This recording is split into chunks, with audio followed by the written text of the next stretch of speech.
Team India ने New Zealand को शिकस्त देकर T20 वर्ल्ड कप का ताज हासिल किया। यूं तो अगर आप देखें तो फाइनल मुकाबला बिल्कुल एक तरफा रहा, लेकिन यह सफर लंबा था क्योंकि इस दौरान भारतीय टीम ने कुल 9 मैच जो है वो खेले हैं और इन 9 मैचों में 8 में उसे कामयाबी मिली है। तो जो भारत को खिताबी जीत मिली या भारत को जो T20 वर्ल्ड कप का ताज मिला, उसको दिलाने के लिए भारत के कई नायकों ने, कई हीरोज ने जो है वो मेहनत की है। तो आज हम टीम के उन हीरोज की चर्चा करेंगे, उनके प्रदर्शन की चर्चा करेंगे कि विश्व कप में उनका प्रदर्शन कैसा रहा। नमस्कार, आप देख रहे हैं न्यूज बाइस्कोप और मैं हूं राकेश रंजन। भारत ने back to back T20 world cup का खिताब जीता है। 2024 में रोहित शर्मा की कप्तानी में भारत ने T20 वर्ल्ड कप टाइटल जीती थी, तो अब सूर्य कुमार यादव की कप्तानी में भारत ने T20 वर्ल्ड कप का ताज हासिल किया है। ये देखने में आसान लगता है, लेकिन कार्य उतना ही मुश्किल था। 20 टीमों के बीच मुकाबला हुआ और उन 20 टीमों में सर्वश्रेष्ठ टीम बनकर उभरी टीम इंडिया। तो टीम इंडिया को इस मुकाम तक पहुंचाने में कई हीरोज का योगदान रहा जो टीम के सदस्य थे। तो हम बात करते हैं उन बल्लेबाजों की जिन्होंने भारत को यह खिताब दिलाने में अहम भूमिका अदा की है। हम बात करेंगे उन गेंदबाजों की भी जिन्होंने भारत को T20 वर्ल्ड कप 2026 दिलाया है। तो देखिए, अगर हम भारतीय बल्लेबाजी की बात करें तो जो पहले हीरो बनकर उभरे हैं, जिनको कि प्लेयर ऑफ द टूर्नामेंट भी दिया गया, अब तो आप समझ ही गए होंगे कि संजू सैमसन की हम बात कर रहे हैं। और वो निकले कहां से? देखिए, संजू सैमसन जो हैं, उनकी स्थिति ऐसी हो गई थी कि प्लेइंग 11 में उनके लिए जगह नहीं थी।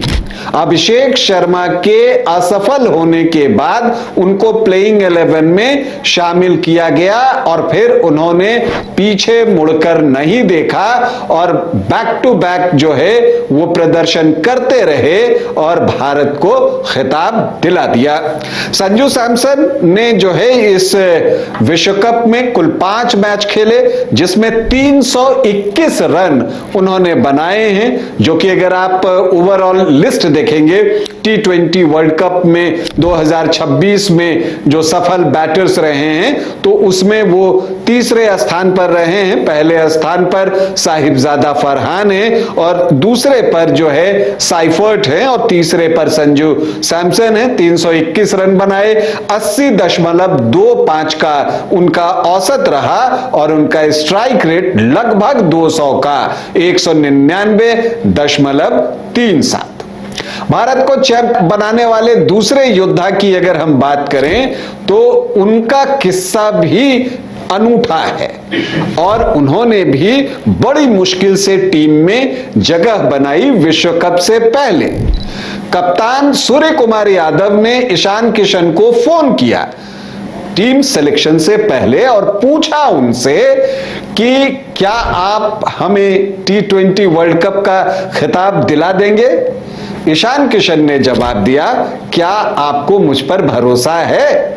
बाकी काम सेलेक्टर्स ने किया। ईशान किशन टीम में आए और उसके बाद उन्होंने पीछे मुड़कर नहीं देखा। 9 मैचों में 317 रन बनाए, 35.22 का उनका औसत रहा और स्ट्राइक रेट लाजवाब 193.29। और खास बात यह कि पाकिस्तान के खिलाफ मैच विनिंग पारी उन्होंने खेली, 40 गेंदों पर 77 रन बनाए और पाकिस्तान के खिलाफ मुकाबले में प्लेयर ऑफ द मैच बने। जब हम बल्लेबाजों की बात कर रहे हैं तो हम भारतीय कप्तान की भी बात करेंगे। हालांकि ये विश्व कप उनकी प्रतिष्ठा के अनुकूल बल्लेबाजी में नहीं गया है, लेकिन एक बल्लेबाज के तौर पर रन बनाने के मामले में वो भारतीयों में तीसरे स्थान पर हैं और कुल मिलाकर जो लिस्ट है टॉप रन गेटर्स की वर्ल्ड कप में, उसमें उनका स्थान 10वां है। 9 मैचों में 242 रन जो है वो सूर्य कुमार यादव ने बनाए हैं और उनका स्ट्राइक रेट 136.72 का रहा। शिवम दुबे चौथे स्थान पर हैं, वो भी भारत को खिताब जिताने में उन्होंने अहम भूमिका अदा की है और वो भी नायकों में शामिल हैं, क्योंकि शिवम दुबे ने 9 मैचों में 235 रन बनाए हैं और 169 का उनका स्ट्राइक रेट है। और खास बात यह है कि शिवम दुबे की हर पारी इंपैक्टफुल रही है मैच के प्रोस्पेक्टिव में। हालांकि गेंदबाजी उन्होंने बहुत अच्छी नहीं की, उनका जो इकोनॉमी रहा वो हायर साइड पर रहा, लेकिन विकेट उन्होंने निकाले हैं। अगर आप देखें तो 9 मैचों में 5 विकेट शिवम दुबे को मिला है। हालांकि इकोनॉमी 14.12 हायर साइड पर रहा, लेकिन उन्होंने गेंदबाजी में भी भारतीय टीम की मदद की है। तो जब हम नायकों की बात कर रहे हैं तो शिवम दुबे की भी बात करनी पड़ेगी। एक और नायक आपको हम बताएं तो वो नायक हैं हार्दिक पांड्या, क्योंकि हार्दिक पांड्या ने 9 मैचों में 217 रन बनाए हैं। उनका स्ट्राइक रेट लगभग 161 का है और इतना ही नहीं, हार्दिक पांड्या ने 9 मैचों में 9 विकेट लिए हैं और उनका जो इकोनॉमी है 8.81 का है। तिलक वर्मा ने 9 मैचों में 207 रन बनाए तो अभिषेक के हिस्से 8 मैचों में 141 रन आए। अब हम गेंदबाजी की बात कर लेते हैं। जब आप गेंदबाजी के डिपार्टमेंट में जाएंगे तो जो पहला नाम दिखता है ये वो नाम है जिन्हें आज दुनिया का सर्वश्रेष्ठ तेज गेंदबाज माना जाता है अक्रॉस द फॉर्मेट, चाहे वो T20 इंटरनेशनल हो, वनडे इंटरनेशनल हो या टेस्ट मैच हो। अब तो आप समझ ही गए होंगे कि मैं बात कर रहा हूं जसप्रीत बुमराह की। जसप्रीत बुमराह का क्या इंपैक्ट है आप इससे अंदाजा लगा सकते हैं कि जब 2024 में भारतीय टीम ने T20 वर्ल्ड कप का खिताब जीता था तब Jasprit Bumrah player of the tournament चुने गए थे और 2026 में वो प्लेयर ऑफ द फाइनल चुने गए। फाइनल में 15 रन देकर 4 विकेट उन्होंने लिए हैं, मतलब 4 रन प्रति ओवर से भी कम खर्च किए, बिल्कुल बैटिंग पैराडाइज में, और उसमें से 2 ओवर उन्होंने पावर प्ले के अंदर डाले, तो उनकी क्वालिटी को सहज ही समझा जा सकता है। उन्होंने 8 मैच खेले इस विश्व कप में जिसमें कि 14 विकेट उन्होंने लिए हैं और उनकी इकोनॉमी रही 6.21।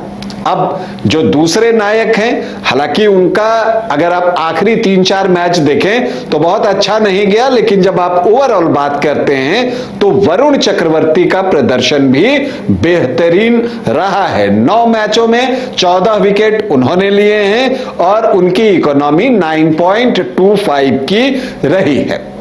अक्षर पटेल की भूमिका भी जो है वो बेहद महत्वपूर्ण रही भारत को चैंपियन बनाने में। उन्होंने 7 मैच खेले जिसमें कि 11 विकेट लिए और उनकी इकोनॉमी 7.41, मतलब 7.5 रन से कम। और इसी से पता चलता है कि अक्षर पटेल ने इस विश्व कप में क्या इंपैक्ट डाला है। भारतीय टीम के उपकप्तान भी थे तो उनका प्रदर्शन भी लाजवाब रहा और भारत के हीरोज में उनका नाम भी शामिल है। अर्शदीप सिंह, उन्होंने भी 8 मैच में 9 विकेट जो है वो लिए हैं, 8.46 उनकी इकोनॉमी रही है और उन्होंने जो है शानदार प्रदर्शन जो है इस विश्व कप में किया है और पिछले विश्व कप में भी उन्होंने जबरदस्त प्रदर्शन किया था। तो अर्शदीप भी भारतीय नायकों में शामिल हैं हैं जिनकी वजह से भारत विश्व कप जीतने में सफल रहा है। आप देखिए, ये तो हो गया जिन्होंने की ज्यादा मैचेस खेले, लेकिन कुछ खिलाड़ी जिनको की कम अवसर मिला, मोहम्मद सिराज, उनको सिर्फ एक मैच मिला, उसमें उन्होंने 3 विकेट लिए। कुलदीप यादव, उनको कम मैचेस मिले लेकिन उनका प्रदर्शन बेहतर रहा और उन्होंने वहां पर अच्छी गेंदबाजी की। जो भूमिका जिसको सौंपी गई वो करने का प्रयास जो है वो किया गया। रिंकू सिंह बल्ले से बहुत सफल नहीं हुए और प्लेइंग 11 से बाहर भी हुए, लेकिन उनकी फील्डिंग देखिए, मैच जिताने वाली रही। तो भारत को चैंपियन बनाने में जिन हीरोज का नाम मैंने लिया वो तो शामिल हैं ही, लेकिन भारत चैंपियन इसलिए बना क्योंकि भारतीय टीम एक टीम की तरह खेली। सारे खिलाड़ियों ने कंट्रीब्यूट किया। और अगर जब भी ऐसा होता है क्रिकेट में कि टीम एक टीम के रूप में खेलती है तो वो टीम चैंपियन बनती है। न्यूजीलैंड से यहीं पर कमी हो गई इस विश्व कप में, क्योंकि आमतौर पर न्यूजीलैंड की टीम जो है एक टीम के रूप में परफॉर्म करती है, लेकिन इस विश्व कप में आप देखेंगे कि उनकी बल्लेबाजी 2 बल्लेबाजों के ऊपर ही आश्रित हो गई, साइफर्ट और फिन एलन के ऊपर। और यही वजह है कि जब फिन एलन फाइनल में नहीं चले तो न्यूजीलैंड को परेशानी हो गई। खैर, हम आज सिर्फ भारत की बात कर रहे हैं क्योंकि भारत जो है तीसरी बार T20 वर्ल्ड कप का खिताब जीतने में सफल रहा है, तीसरी बार जो है चैंपियन बना है T20 इंटरनेशनल क्रिकेट में। तो भारतीय टीम को ढेरों शुभकामनाएं। इस जीत ने जिस बात की उद्घोषणा की है वो यही की है कि ताज भी हमारा है और अभी राज भी हमारा ही रहेगा। टीम इंडिया को एक बार फिर से इस खिताबी जीत की ढेरों बधाई। अभी के लिए इतना ही, इजाजत दें, नमस्कार।